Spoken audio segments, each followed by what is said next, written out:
नमस्कार साथियों, क्लास 10 के इकोनॉमिक्स की कक्षा में आपका स्वागत है। और हम लोग चर्चा कर रहे हैं अर्थव्यवस्था के क्षेत्रक। अर्थव्यवस्था के क्षेत्रक पर ये हमारा अंतिम वीडियो होगा। इसके पहले 2 वीडियो बनाया जा चुका है, आप उसका डिस्क्रिप्शन में मैं लिंक दे दूंगा, उसे आप जा कर के देख लीजिएगा। और इस वीडियो में हम लोग मुख्य रूप से 3 बातों पर चर्चा करेंगे: मनरेगा, संगठित क्षेत्र, असंगठित क्षेत्र, और तीसरा निजी क्षेत्र और सार्वजनिक क्षेत्र में अंतर। तो चलिए हम लोग प्रारंभ करते हैं, अपने पहले टॉपिक पर चर्चा करते हैं। और हमारा पहला टॉपिक है नरेगा, जिसका नाम अब हो गया है मनरेगा। तो नरेगा का फुल फॉर्म होता है राष्ट्रीय ग्रामीण रोजगार गारंटी अधिनियम। अब इसमें मनरेगा शब्द जुड़ गया है, अर्थात महात्मा गांधी शब्द जुड़ गया है, और अब यह मनरेगा कहलाता है। और इसका फुल फॉर्म होता है महात्मा गांधी राष्ट्रीय ग्रामीण रोजगार गारंटी अधिनियम।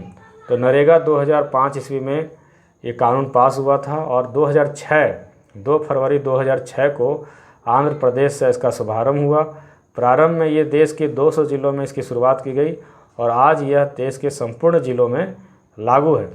इस अधिनियम में ये व्यवस्था की गई थी कि कम से कम अकुशल मजदूरों को, ग्रामीण मजदूरों को, जो काम के इच्छुक हैं और जो रजिस्टर्ड हैं, उन्हें साल में 100 दिनों का रोजगार दिया जाएगा। लेकिन तत्कालीन स्थिति यह है कि ये 100 दिन की सीमा अवधि बढ़ा करके 150 दिन कर दिया गया है। तो अगर 100 दिन और वर्तमान में 150 दिन अगर सरकार रोजगार देने में असक्षम रहती है, तो रोजगार के बदले उसे बेरोजगारी भत्ता देना पड़ेगा। इस अधिनियम में ये भी बात है कि मजदूरों को मजदूरी उसके घर से 5 किलोमीटर के अंदर मिलेगा। अगर 5 किलोमीटर से दूरी से मिलता है तो सरकार को यात्रा भत्ता देना पड़ेगा। यह केंद्र और राज्य दोनों के सहयोग से योजना चलता है। इसमें 90% राशि केंद्र सरकार वहन करती है, जबकि 10% राशि राज्य सरकार वहन करती है। इसमें महिलाओं के लिए भी 1/3 काम जो है वो आरक्षित है।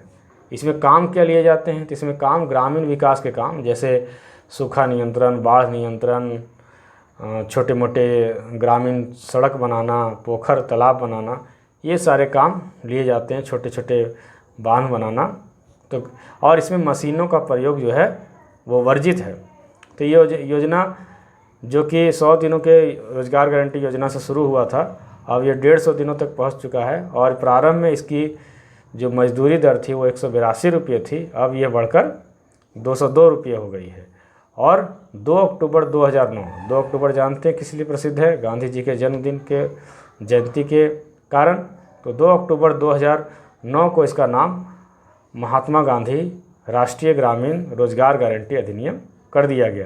तो ये सब कुछ फैक्ट्स हैं कि इसमें 100 दिन की गारंटी थी, रोजगार की गारंटी थी, अब 150 दिनों का कर दिया गया है।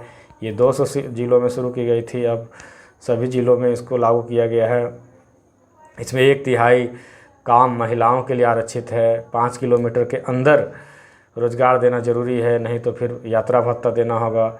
या तो 150 दिनों का रोजगार सरकार देगी, नहीं तो फिर बेरोजगारी भत्ता देगी। अगर इन बिंदुओं को आप लिख देते हैं बोर्ड के एग्ज़ाम में, 10th बोर्ड के एग्ज़ाम में, और 4 नंबर का क्वेश्चन मैक्सिमम आता है या 5 नंबर का, तो मुझे पूरी उम्मीद है कि आपको 4.5 नंबर या 5 नंबर भी अवश्य ही मिल जाएगा।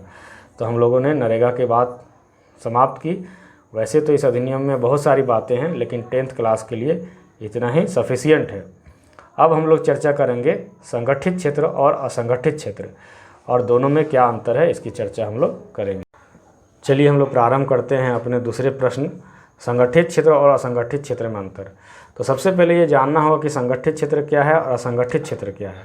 प्रारंभ में हम लोगों ने 3 भाग में काम को बांटा था: प्राथमिक क्षेत्र, द्वितीय क्षेत्र और तृतीय क्षेत्र। लेकिन यहाँ दूसरा ही विभाजन है। यहाँ पर जैसे हम लोगों ने वहाँ पर देखा था कि अगर कोई गाड़ी चलाता है तो वो सेवा क्षेत्र में है, ड्राइवर है तो वो सेवा क्षेत्र में है, अर्थात वो तृतीय क्षेत्र में है। लेकिन हम यहाँ पर गाड़ी चलाने वाले को भी 2 भाग में बांट सकते हैं, संगठित क्षेत्र और असंगठित क्षेत्र में। अगर वह आर्मी की गाड़ी चलाता है, अगर वो सरकारी गाड़ी चलाता है, तो वो संगठित क्षेत्र में काम करता है। लेकिन वो अगर किसी निजी मालिक की गाड़ी चलाता है तो वो असंगठित क्षेत्र में है। तो संगठित क्षेत्र और असंगठित क्षेत्र का विभाजन हम लोग कैसे करते हैं, इसको पॉइंट वाइज लिखते हैं। पहला, संगठित क्षेत्र सरकार के द्वारा पंजीकृत होते हैं, जबकि असंगठित क्षेत्र पंजीकृत नहीं होते हैं। ये पंजीकृत थोड़ा डिफ़िकल्ट हिंदी लग रहा है, जिसको रजिस्टर्ड कहते हैं। तो संगठित क्षेत्र रजिस्टर्ड होते हैं, उनको सरकार के द्वारा एक रजिस्ट्रेशन नंबर मिलता है, जबकि असंगठित क्षेत्र को कोई रजिस्ट्रेशन नंबर नहीं मिलता है। दूसरा, संगठित क्षेत्र सरकार के सारे अधिनियमों को, काम के संबंधित जो अधिनियम हैं कि नियमित समय तक काम कराना है, एक नियमित मजदूरी देना है, सवैतनिक अवकाश देना है, तो सरकार ने जो कारखाना अधिनियम, न्यूनतम मजदूरी अधिनियम, ये सारे नियमों का पालन करते हैं संगठित क्षेत्र, जबकि असंगठित क्षेत्र के साथ ये बात जरूरी नहीं है। संगठित क्षेत्र के कर्मियों को कई सुविधाएं होती हैं, जैसे उसे सवैतनिक अवकाश मिलता है, अर्थात अगर वो किसी छुट्टी में जाते हैं, जैसे मातृत्व अवकाश लेते हैं या फिर मातृत्व अवकाश और भी अवकाश होता है, जैसे चिकित्सीय अवकाश, तो इन सारे अवकाश का उन्हें वेतन मिलता है, उनका वेतन नहीं कटता है, जबकि असंगठित क्षेत्र में ऐसी बात जरूरी नहीं है। फिर क्या है, संगठित क्षेत्र में काम के घंटे निर्धारित होते हैं, जबकि असंगठित क्षेत्र में ऐसा नहीं होता है। एक मालिक जो होता है, एक दुकान का मालिक, वो कभी 8 घंटे भी काम ले सकता है, कभी 12 घंटे भी काम ले सकता है, उसमें मजदूर कुछ नहीं कर पाते हैं। तो काम के घंटे भी इसमें निश्चित होते हैं संगठित क्षेत्र में, असंगठित क्षेत्र में ऐसा नहीं होता है। संगठित क्षेत्र के कर्मियों का पीएफ कटता है, भविष्य निधि का पैसा कटता है, जो उसके रिटायरमेंट के समय मिलता है, या बीच में भी उससे वो लोन ले सकता है। असंगठित क्षेत्र में कोई पीएफ का प्रावधान नहीं है। संगठित क्षेत्र में रोजगार की गारंटी होती है, अर्थात आप कर्मियों को बेवजह का, बिना मतलब का, बिना कारण का, समुचित कारण का निकाल नहीं सकते हैं, जबकि असंगठित क्षेत्र में मालिक को कभी भी गुस्सा आ गया वो निकाल सकते हैं, वहाँ रोजगार की सुरक्षा नहीं होती है। संगठित क्षेत्र के कर्मियों का वेतन वृद्धि का समय निश्चित होता है कि इतने दिनों में वेतन बढ़ेगा, इतने दिनों में महंगाई भत्ता बढ़ेगा, जबकि असंगठित क्षेत्रों के मजदूरों के साथ ऐसी कोई सुविधा नहीं होती है। तो ये सारे कुछ अंतर थे संगठित क्षेत्र और असंगठित क्षेत्र में अंतर। ये बोर्ड के एग्ज़ाम में पूछा भी जा चुका है। अगर इसमें 5 पॉइंट भी आप लिख देते हैं तो आपका 5 नंबर या 4 नंबर का जो प्रश्न है वो पक्का है। अब एक और छोटा सा प्रश्न है, निजी क्षेत्र और सार्वजनिक क्षेत्र समझने के लिए है। Private sector and government sector, नाम से यह स्पष्ट है कि जिसमें मालिकाना हक सरकार का होता है, सरकारी एजेंसियों का होता है, वो क्षेत्र कहलाते हैं सार्वजनिक क्षेत्र। जबकि जो किसी एक व्यक्ति या कुछ व्यक्तियों के समूह के अंदर, स्वामित्व के अंदर जो उद्योग धंधे रहते हैं, उसे कहते हैं प्राइवेट सेक्टर, निजी क्षेत्र।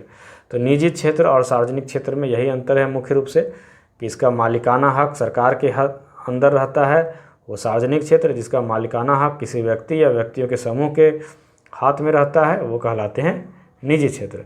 दूसरा, इसके उद्देश्य में भी अंतर पूछा जाता है। निजी क्षेत्र का उद्देश्य होता है अधिकाधिक लाभ कमाना, वो अधिक से अधिक लाभ कमाना चाहते हैं, उसका मुख्य उद्देश्य होता है लाभ कमाना। जबकि सार्वजनिक क्षेत्र का मुख्य उद्देश्य होता है सेवा करना। जैसे सरकार बहुत सारे ऐसे उद्योग भी चलाते हैं जिससे उनको कोई लाभ नहीं होता है या फिर दूरगामी लाभ होता है। जैसे सरकार विद्यालय खोलती है तो तत्काल तो उन्हें कोई रिटर्न नहीं मिलता है, हाँ भविष्य में अच्छे नागरिक बनते हैं वो नागरिक, फिर इंजीनियर, डॉक्टर, बड़े बड़े बिजनेसमैन बनते हैं, सरकार को कमा के देते हैं, तो वो बाद में लाभ होता है। लेकिन निजी क्षेत्र तत्कालीन लाभ खोजता है, कि तीसरा अंतर ये भी हो सकता है कि निजी क्षेत्र तत्कालीन लाभ की सोचते हैं, जबकि सार्वजनिक क्षेत्र में सरकार दूरगामी लाभ की तरफ देखता है। निजी क्षेत्र में बहुत सारी सुविधाएं जो होती है वो नहीं होती, जबकि सार्वजनिक क्षेत्र में सरकार अपने कर्मियों को भी काफ़ी सुविधाएं देती हैं और जनहित के लिए वो जो बन सकता है घाटा उठा करके भी काम करता है। तो इसमें बहुत सारी बातें नहीं हैं, केवल ये समझने के लिए, कॉन्सेप्ट क्लियर करने के लिए टेन में बताया गया कि निजी क्षेत्र और सार्वजनिक क्षेत्र। उसमें उदाहरण भी एक अंतर में दे सकते हैं कि निजी क्षेत्र के उदाहरण कुछ आप दे सकते हैं, जैसे टाटा कंपनी है, टिस्को है, तो वो निजी क्षेत्र में है, रिलायंस है, निजी क्षेत्र में है। सार्वजनिक क्षेत्र में आप उदाहरण दे सकते हैं कि रेलवे है, बैंक है, तो ये सब जो हैं वो सार्वजनिक क्षेत्र में है। तो निजी क्षेत्र और सार्वजनिक क्षेत्र में मुख्य अंतर यही थे। तो आज इसके साथ ही यह चैप्टर समाप्त होता है। हम लोगों ने इस चैप्टर में 3 बातों को देखा, मनरेगा, संगठित क्षेत्र और संगठित क्षेत्र में अंतर, निजी क्षेत्र और सार्वजनिक क्षेत्र में अंतर। फिर मिलते हैं अगले वीडियो में, अगले चैप्टर में। तब तक के लिए जय हिंद, जय भारत।